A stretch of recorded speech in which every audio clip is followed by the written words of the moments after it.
കല്യാണം കഴിഞ്ഞ് പെണ്ണിനെയും കൊണ്ട് ചെക്കന്റെ വീട്ടിലേക്ക് പോണമെന്ന് ആരുണ്ടാക്കിയ നിയമമാണ്? ഓ, നാണം കെട്ട ഒരു നാട്ടുകടപ്പ്. മോളെ പാർവതി, എന്റെ അച്ഛൻ എന്തായാലും ആ വീട്ടിലോട്ട് കയറ്റത്തില്ല.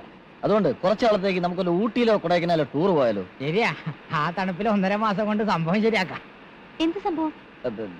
ഈ വീട്ടിൽ കയറുന്ന സംഭവം. നമുക്ക് വേറെ എങ്ങോട്ടും പോകണ്ട, കണ്ണേട്ടന്റെ വീട്ടിലേക്ക് പോയാൽ മതി. തൽക്കാലം നമുക്ക് ഏതെങ്കിലും ഹോട്ടലിൽ റൂം എടുത്ത് താമസിക്കാം. എന്നിട്ട് സാവകാശം ഞാൻ ചെന്ന് എന്റെ അച്ഛന്റെ മനസ്സ് മാറ്റിയെടുക്കാം. അതുവരെ നിന്റെ അച്ഛനും വിവരം അറിയണ്ട.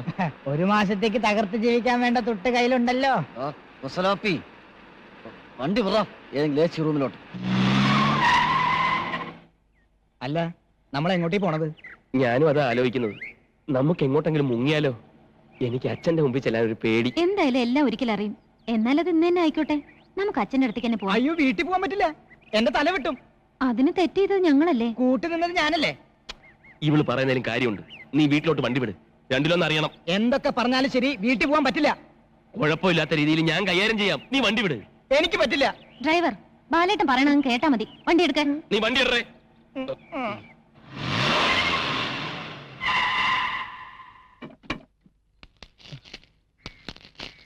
എന്താ പരിപാടി? നീ ഒന്ന് ഇത് പിടി. ഓ, ഞാൻ നിന്റെ അച്ഛന്റെ അടുത്തേക്ക് പോകുന്നു, വെറുതെ ഒച്ചപ്പാടുണ്ടാക്കുന്നു, എന്നെ അവര് പിടിച്ച് പുറത്താക്കുന്നു.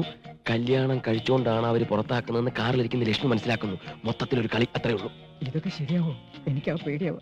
ഇതുമാതിരിയുള്ള ചുറ്റിക്കളിക്ക് നീ കുറച്ചുകൂടി തന്റെ ഇടം കാണിക്കണം. നീ കാറിലിരി, ഞാനൊന്ന് സംസാരിച്ചു നോക്കട്ടെ. പെണ്ണ് പൂമാല, ദൈവമേ, കൊച്ചുമലയാളിയുടെ കല്യാണം കഴിഞ്ഞു.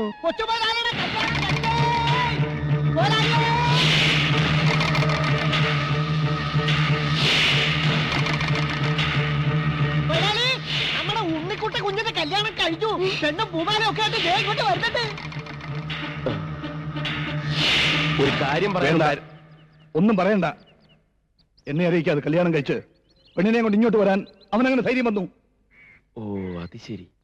ഉണ്ണിയുടെ കല്യാണം കഴിഞ്ഞെന്ന് തെറ്റിദ്ധരിച്ചിരിക്കുകയാണ്. എന്താ ഒന്നും മിണ്ടാത്തെ? ഒരു പെണ്ണിനെയും കെട്ടി വീട്ടിൽ വരുമ്പോ ഇങ്ങനെ ഞഞ്ഞ വർത്താനം പറഞ്ഞാൽ എങ്ങനെ? ഒരു തീരുമാനം ഉണ്ടാക്കാൻ ഞാൻ പോവില്ല. ഇല്ലേ? ഇല്ല. അയ്യോ, അയ്യോ, തീരുമാനമെടുക്കാൻ നീ ആരാടാ? ഞാൻ ഒടാ വെളിയിൽ. എന്റെ മോനോടൊപ്പം ഈ പടി കയറാമെന്ന് നീ ഒരിക്കലും വിചാരിക്കുന്നടി. അഭിമാനമുള്ളവനാ മാട്ടുപ്പെട്ടി മഹാദേവന്റെ മകൻ. നോക്കിക്കോ, ഈ നാട്ടിൽ കൂലിയായിട്ട് നടന്ന് നിങ്ങളെ നാട്ടിക്കും, വല്ല ചേരിയിലും പോയി താമസിക്കും. എങ്ങനെ ജീവിച്ചാലും എനിക്കൊരു പ്രശ്നമല്ല. എന്റെ മോൻ ഇതോടെ മരിച്ചു കഴിഞ്ഞു.